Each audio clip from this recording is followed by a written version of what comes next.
everyone, Dylan at Auto Choice and Spearfish. Today I'm going to show you guys how to use the adaptive cruise control on a 2017 Subaru Legacy. If you have any questions, don't hesitate to reach out. Thanks. Alright guys, so I'm going to just go over the adaptive cruise on this 17 Subaru Legacy. There's a lot more features to the eyesight, but I'm just going to go over the cruise control, and I'll put some bulletin points in here with what all the eyesight does. But I just wanted to go over the cruise control here with you. So you can see up here in the center that the laser cruise is on. To turn that off and on, all you got to do is click right here, and you'll see the car goes off. So that means that the cruise is off, and now it's back on. So basically, you'll see this car in the center with 3 lines in front of it. You can go as far as up to 4 lines.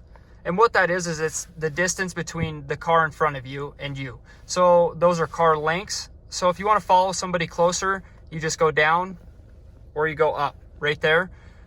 So basically, guys, what this is it's laser cruise control. It's going to match the car's speed in front of you.